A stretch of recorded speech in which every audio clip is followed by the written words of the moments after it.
I'm in Vilnius in the fantastic Museum of Illusion, and I'm with the owner, he's Russian, and he's called Matvey Linov. Well, we'll call him Matt.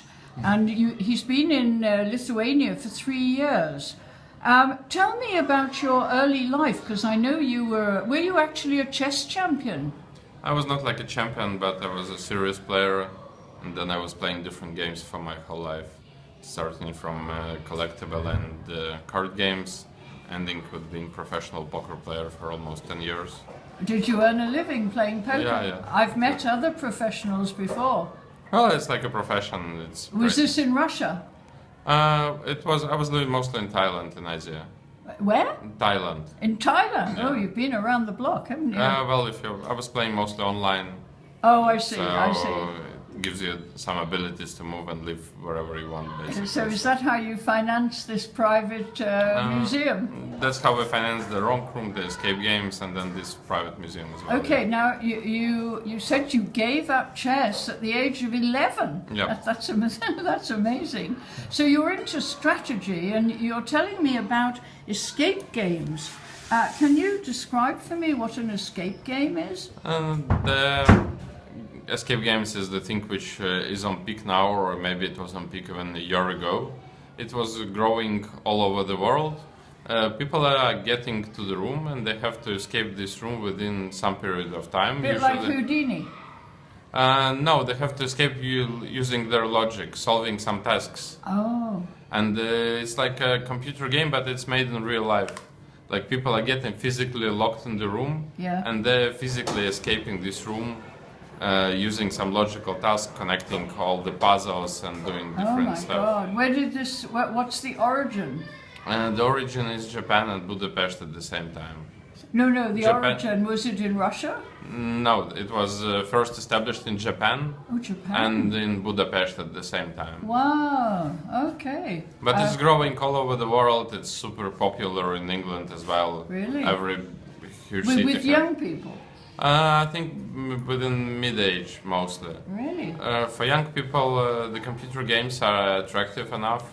And for middle age, it's more interesting to touch, to feel, and people are getting tired of computer games and looking for real life experience. Ooh.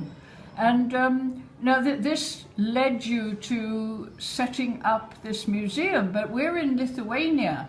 What brought you to Lithuania three years ago? I had the desire to make business. I had the desire to live in another country, not in Russia. I had the desire to live mostly in Europe. And I was choosing between Spain, Montenegro and Lithuania. And why did you choose Lithuania? It's much closer to my mentality. I don't feel like I'm Russian, but I don't feel like I'm fully European as well. I don't drink espresso like Italian people do 5 times per day. I bet you drink vodka though, don't you? Well, if I drink mostly vodka, and Lithuania is somewhere in the middle and very close to my mentality. It's not fully European, but it's far away from Soviet Union already. So what gave you the idea to set up this Museum of Illusion? Because it really is fantastic, very educational. We were working a lot with optics and the previous company, Wrongroom, which is making escape games. We were working with optics, with the reflections, with mirrors, and to create interesting tasks for the people, you have to find the new solutions and the new technical solutions. You have to work with electromagnets, with common magnets, with mirrors. So after all, we've noticed that people mostly like the tasks which are unusual in the rooms. And then we had the idea of collecting different things we already have and some ideas which we had more, and build it all in one museum, which will be educational, thematical, and the thematic is what most of people are enjoying. Well, it certainly is. And also it's interesting from a photographic point of view, you know? We are cooperating with several graphic artists, and it's interesting for us as well. It's interesting for them to cooperate because the thematic is pretty specific. And there are not that many places where you can exhibit these things besides science museums, I guess. Yes, exactly. And you were influenced by Escher, I noticed. Of course. Well, all the graphic design and illusions is influenced by Escher, because Escher had a great extraordinary effect for the whole culture, for the advertising culture, and for graphics, for illusions, for everything in the 20th century. Obviously, it's one of the biggest figures, one of the biggest personalities among. And this English artist, David MacDonald, I've never heard of him, but he does rather amazing work. That's also the story about where to exhibit and how small is the thematics. We also find pretty excellent artist. He's also inspired by Escher, but he's doing amazing graphical job, more like a hobby because he used to be a cameraman for his whole life. And very interesting personality. He was coming here to open his personal exhibition, and he's doing amazing job as well, but it's not very well known all over the world, but we feel like we are doing a good job he's exhibiting. Based in Brussels? He's based in Brussels, here in Belgium. Yeah. Oh, well. So where are you going? You said you're going to expand. Can you describe what you're going to be doing? What's your dream? What's your aim? The dream is more like to make a network of cultural centers all around Europe. Really? Are you in touch with other countries? Not yet exactly, but you asked about the dream. It's not even the plan. It's the dreams are far away from the exact plans, and so far we're interested in opening second museum in Europe by franchise.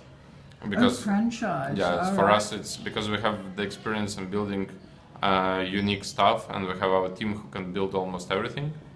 And we have at the same time Is the team Lithuanian? Yeah, it's all. I'm also like a citizen here at the moment. So we have the factory which is producing almost everything. We have the amazing management and staff and good team who is good in educating and knows how to work perfectly, and we have a lot of ideas. So basically, and you've only been here 3 years. Did you have connections before you came? No. Wow. But we were working a lot, so we're getting connections from all the sides because we're doing pretty interesting job, and there are no specialists in the world who are concentrated on building infinity mirrors, for example. Yeah. Because there is. Well, of course, those mirrors you used to see them in the fairgrounds. Yeah, but at the same time, you can find the specialists who are doing other stuff and ask them to do another kind of job, and this job is very entertaining for them.